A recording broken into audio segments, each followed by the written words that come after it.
So we are here for the NCAA women's soccer scores for college soccer. So we have Fairleigh Dickinson at Long University. It was supposed to be a noon Eastern game. However, that is in the 15th minute right now. There's no rain delay in that one in Long Island area.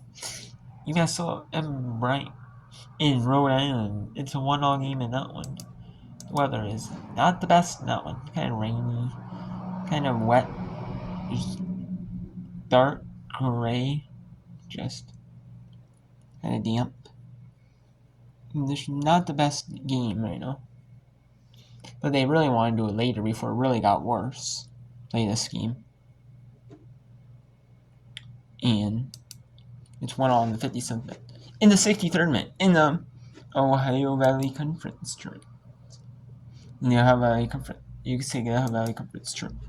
But it's the quarterfinals of the Ohio Valley Conference Women's Soccer Championships.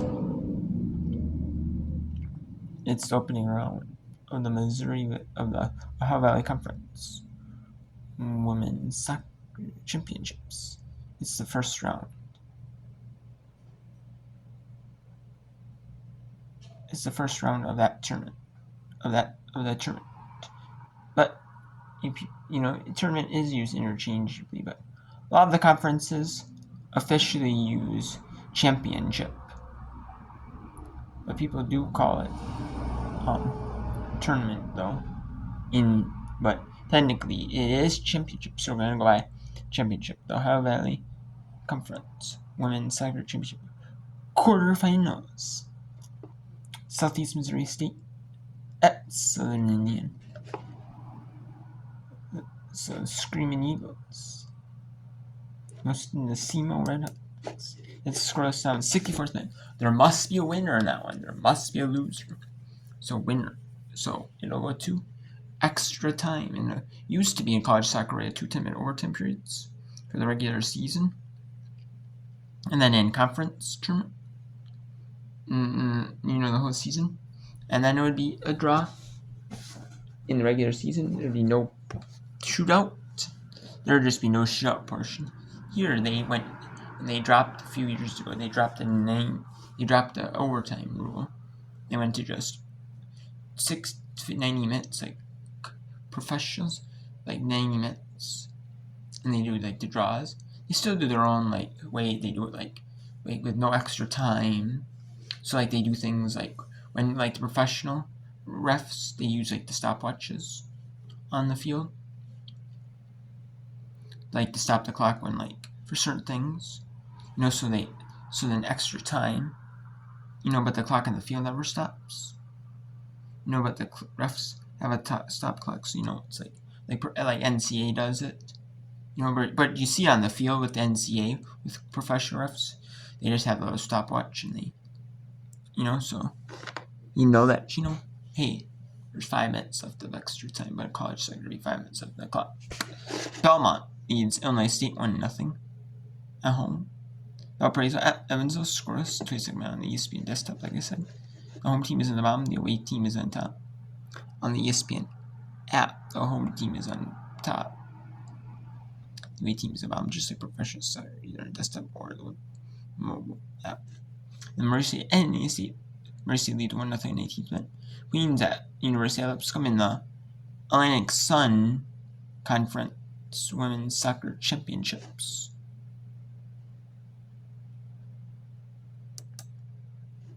It is the quarterfinals, the first round. It's scoreless in that one, 20-30 minutes. And UIC at Northern Iowa, scoreless in 22 minutes. So we have UMass at Bryant, Southeast Missouri State at Cernia, the 1 Eastern games, the 2 Eastern games, and then we have a few featured 2 Eastern games. I have Mercy and USC, Queens University at Lipscomb, and then I have Southern Illinois at Drake, which is not on, the score is not posted on there. So we have. We're in minute 67 in this one. In Indiana. And just wide. and the Screaming Eagles. We'll see if who can get the game's first goal. This would be a big one for whoever can get it. This would be a big one because whoever can get this, whoever can get the game's only goal, would put themselves in. And if you were the 2 10-minute overtimes, it's golden goals, so it's not where professional soccer. You have two 15-minute periods, and you have to play them out. They play them out to completion, regardless if the goal is scored. If the goal is scored right instantly, it's not. Doesn't matter. It's not played to completion. It's just played to a winner. So.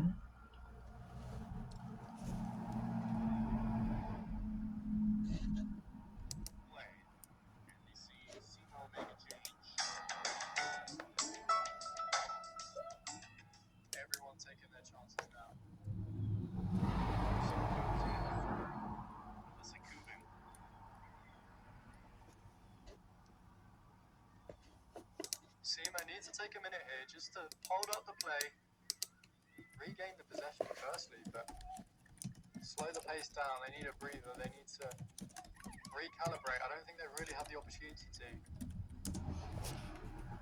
In British lingo, you might call the first half cagey, right? Absolutely. Not this one. There's been back and forth action and chances on either side. Just what we could have hoped for in the OVC Championships. Takes a flick on, and here comes a chance. And Bryn Quick had a shot, and it was saved by Geisler. He makes a strong play.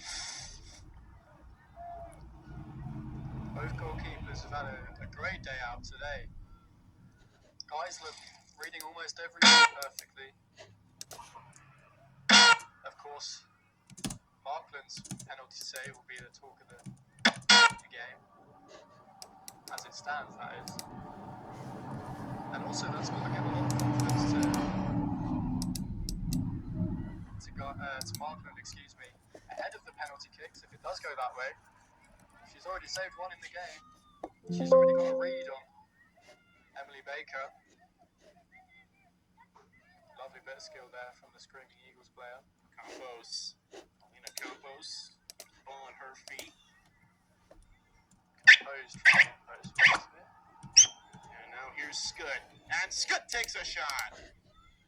We spoke earlier about the importance of having those magical moments. Scutt has not been short of them in the last 5 or so minutes. I think that's the third time she's attempted a big ball like that, and well, she's showing why she made the OVC second 11. Emma Scutt, a goal this season, as I mentioned earlier, was against Little Rock. A big, an appealing goal to the naked eye. Split the points down in Arkansas.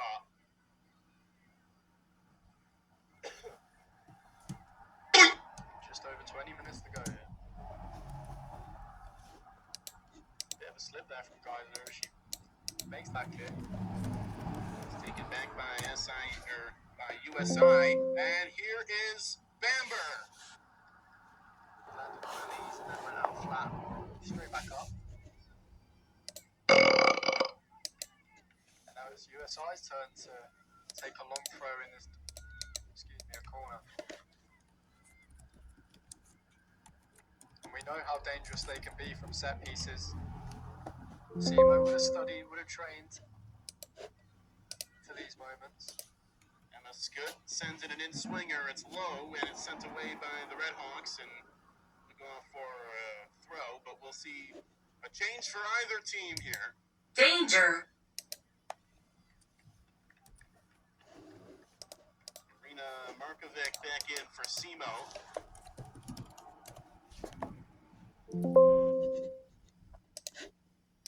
Yeah, if you remember in the first half, Markovic. So we have. Runs down that left-hand side for Simo. There it is. Right now it's 71st minute here.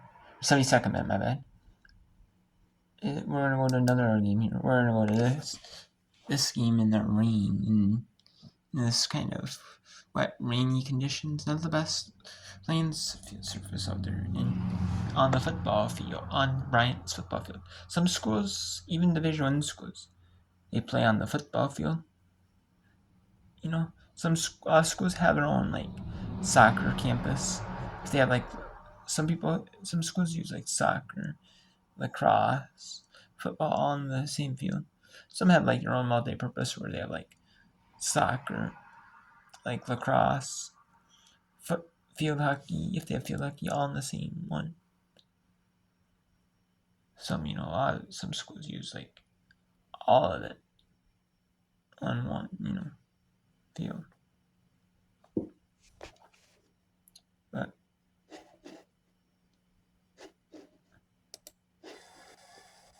she's shaken up.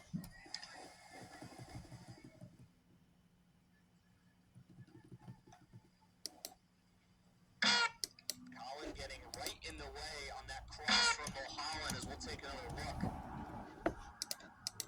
Right off the body, that had some purpose from Mulholland. As thankfully, Colin's able to get right back up.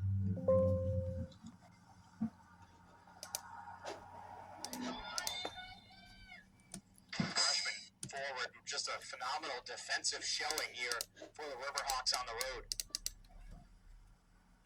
Throw in deep in Riverhawk territory. Bryant wants another corner. The Bulldog sideline is displeased with the call.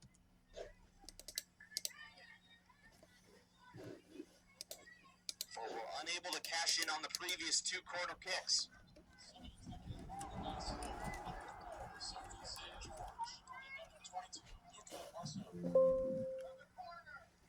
Marceau and St. George make their way into the contest for the Riverhawks.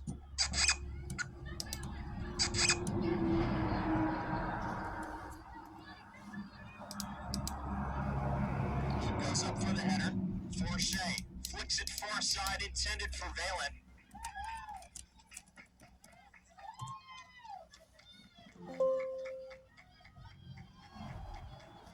There'll be another corner kick for the Bulldogs. They've had some great looks. They cash in off this set piece. Under 21 and a half to go in the second half. We're still tied at 1 apiece.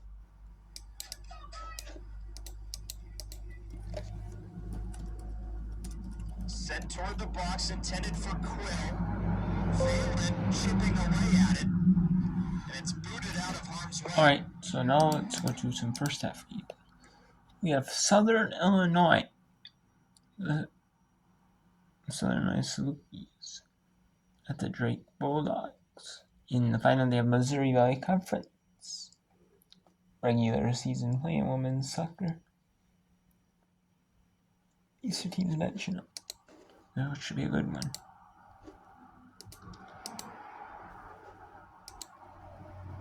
It should be a good one. Sobel.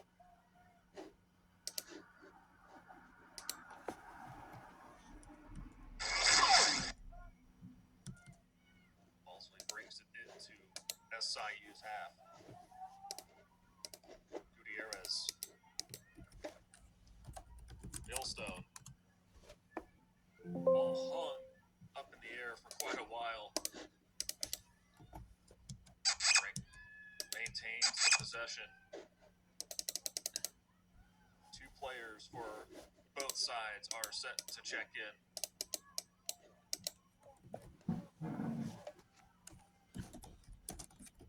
Michelle Betancourt, Penny Warner, awaiting their turn for Southern Illinois. Watching right now as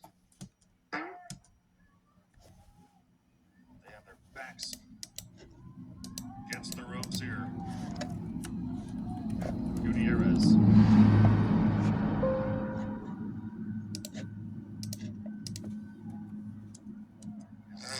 Anderson. So now the Spookies wanting to spread things out a little bit more.